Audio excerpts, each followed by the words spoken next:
అందరికీ నమస్కారం. IYR talks మొదలుపెట్టి ఎఫెక్టివ్గా పోస్టింగ్స్ మొదలుపెట్టి ఒక సంవత్సర కాలం అయింది. ఈ సంవత్సర కాలంలో సబ్స్క్రైబర్స్ బేసు 3,000 నుంచి 33,000 దాకా పెరిగింది. ఐవైఆర్ టాక్స్ను ఆదరిస్తున్న మీ అందరికీ నా ధన్యవాదాలు. భవిష్యత్తులో కూడా ఇదే రకంగా ఐవైఆర్ టాక్స్ని మీరు ఆదరిస్తారని ఆశిస్తూ ఉన్నాను. Thank you. అందరికీ నమస్కారం. ఐవైఆర్ టాక్స్కి స్వాగతం. ఈరోజు ఈనాడులో ప్రధానమైన వార్తగా మొదటి పేజీలో బీసీల మీద దాడులు జరిపితే కఠినమైన శిక్ష, ముందస్తు బెయిలు కూడా రాదు, చట్టాన్ని తయారు చేస్తున్న ప్రభుత్వం అని వార్తను హోదాన్ని చూచాను. సాధారణంగా ఈనాడులో ఇటువంటి వార్త వచ్చిందంటే ఇది కాస్త డెలిబరేట్ లీక్ అని మనం అర్థం చేసుకోవాలి.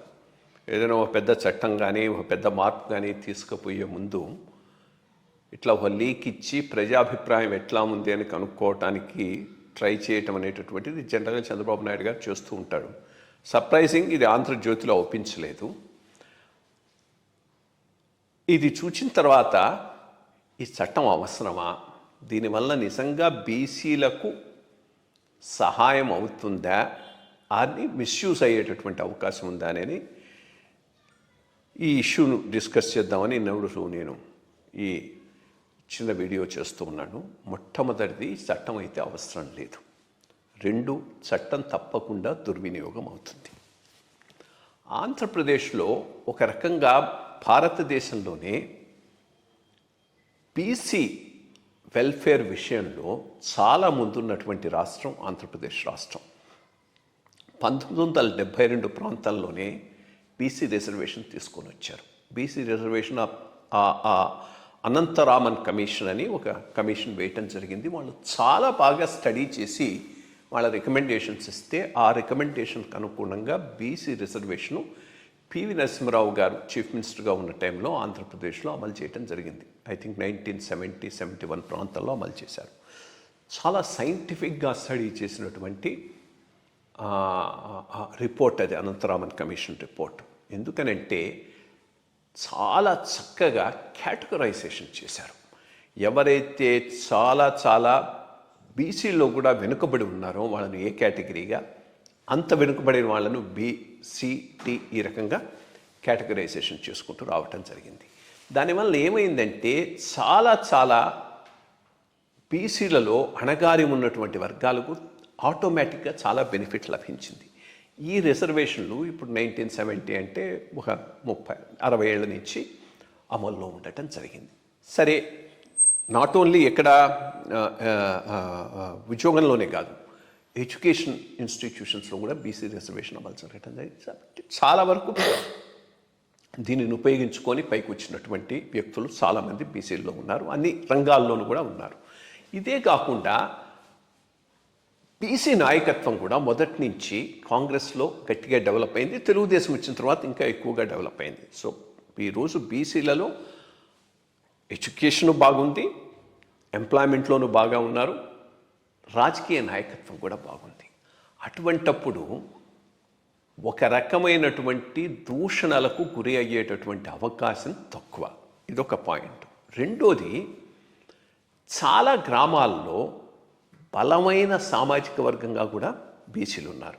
ప్రధానంగా యాదవులు, మత్స్యకారులు, కురబలు, బోయలు. వీళ్ళు గ్రామంలో చిన్న స్మాల్ కమ్యూనిటీస్గా లేరు, పెద్ద కమ్యూనిటీస్గానే ఉన్నారు. ఎక్కడ ఉన్నారో ఆయా గ్రామాలు. అట్లాంటప్పుడు అంత పెద్ద కమ్యూనిటీని కుల కట్టుబాట్లు, కుల ఐడెంటిటీ చాలా ప్రధానమైన పాత్ర పోషించేటటువంటి గ్రామీణ వ్యవస్థలో అంత ఈజీగా ఎవరు దూషణకు గురి చేసే అవకాశం లేదు. ఈ అవకాశం తప్పకుండా చిన్న బీసీ కులాలకైతే ఉన్నది.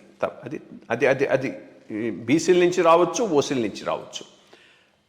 గ్రామాల్లో చిన్న కమ్యూనిటీస్ అంటే ప్రతి గ్రామంలో ఉంటారు కానీ 4-5 ఇండ్లో, 10 ఇండ్లో, 20 ఇండ్లో అంత మించి ఉండవు. రజకులు, నాయి బ్రాహ్మణులు, ఇటువంటి వాళ్ళు. కానీ అది కేవలం అగ్రవర్ణాల నుంచే ఆ దూషణ జరగవచ్చు, మిగిలిన బీసీ కులాల నుంచి కూడా ఆ దూషణ జరగవచ్చు. అటువంటిప్పుడు ఏం చేస్తారు? ఇది కేవలం వాళ్ళకు సంబంధించిందే కాదు, తక్కువ సంఖ్యలో ఉన్న అగ్రకులాలు కానీ బీసీ కులాలకు కానీ ఈ ప్రాబ్లం వచ్చేటటువంటి అవకాశం ఉన్నది. సో అది ఏదైనా ఉంటే దానికి స్పెసిఫిక్గా అడ్రస్ చేయాలి. కానీ మొత్తం ఎన్మాస్గా ఇది చేస్తే చాలా వరకు ఇది ఏమవుతుందంటే వ్యక్తిగత కక్షలు కార్పణ్యాలు ఉన్న ప్రాంతంలో దీనిని ఆసరాగా తీసుకొని కేసులు వేసేటటువంటి అవకాశం చాలా వరకు ఉన్నది. ఇది అంతకుముందు మనము ఈ ఎస్సీ ఎస్టీ అట్రాసిటీస్ కేసెస్ వీటి సంగతి కూడా చూచాం. ఎస్సీ ఎస్టీల వరకు ఇంకొక ఆస్పెక్టు బీసీల వరకు లేనటువంటి ఆస్పెక్ట్ ఏంటంటే అస్పృశ్యత అనేటటువంటిది ఎస్పెషలీ దళితుల ఇష్యూస్లో ఉంది. కాబట్టి దానిని ఆసరాగా తీసుకొని ఎవరైనా డిస్క్రిమినేట్ చేయవచ్చు అనేటటువంటి భావంతో దీన్ని తయారు చేయడం జరిగింది. కానీ అక్కడ కూడా అది యూస్ కన్నా మిస్యూస్ ఎక్కువైంది. యూస్ రియల్గా జరుగుంటే ఎక్కడ జరుగు ఉండాలి? ఏవైతే గ్రామీణ ప్రాంతాల్లో ఫ్యూడల్ వ్యవస్థ, ఫ్యూడల్ విధానాలు, ఫ్యూడల్ ఆలోచనలు ఉంటాయో అటువంటి ప్రాంతంలోనే ఇటు జరిగేటటువంటి అవకాశం ఎక్కువ ఉన్నది. కానీ అక్కడి నుంచి నీకు కేసులు రాలేదు. కేసులన్నీ ఎక్కడి నుంచి వచ్చాయి? ఎంప్లాయీస్గా ఉన్న వాళ్ళ నుంచి ఇటువంటి కేసులు పెట్టడం ఇటువంటిది జరిగింది. ఎక్కడైతే అవకాశం తక్కువ ఉన్నదో, నాకు తెలిసి ఉస్మానియా యూనివర్సిటీ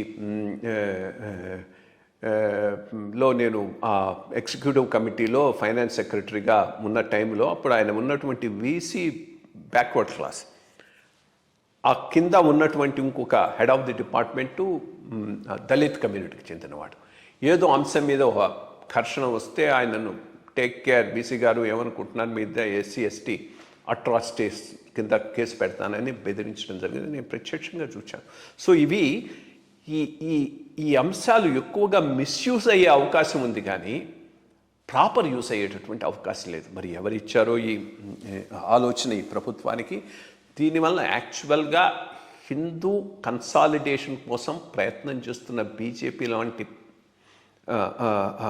పార్టీకి, దానికి అనుసంధానంగా మెలుగుతున్న జనసేన లాంటి పార్టీకి చాలా దెబ్బ వస్తుంది. ఇన్ఫ్యాక్ట్ తెలుగుదేశం కూడా హిందూ కన్సాలిడేషన్ కోసం కృషి చేసి ఆ అంశాన్ని ఫోకస్లోకి తీసుకొని వచ్చి జగన్మోహన్ రెడ్డి గారిది యాంటీ హిందూ అనేటటువంటి ప్లాన్ తీసుకోబట్టే ఇంత మ్యాసివ్ మెజారిటీతో బయటకు రావుతుంది.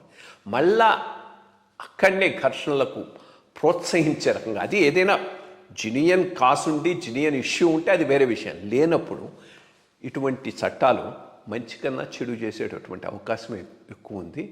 ఒక తడవ ఇది పునరాలోచించుకుంటే మంచిది. యాక్చువల్గా కావాలంటే ఎక్కువ ఎడ్యుకేషన్ సైడ్, ఎంప్లాయ్మెంట్ సైడ్ ఇంకా ఏమేమి చేయదలుచుకుంటే చేయొచ్చు, అది వేరే విషయం. దాని ద్వారా ఎంపవర్ చేయాలి. కానీ ఇట్లా ఎంపవర్ చేస్తాం అనుకోవటం ఇది ఎంపవర్మెంట్ కాదు, మిస్యూస్ కిందకి వస్తుంది. మిస్యూస్ చేసే అవకాశాలు జాస్తిగా ఉంటాయి. బెటర్ సెన్స్ ప్రివేల్ అయ్యి ఇటువంటి చట్టాలను ఉపసంహరించుకుంటారని ఆశిద్దాం. Thank you.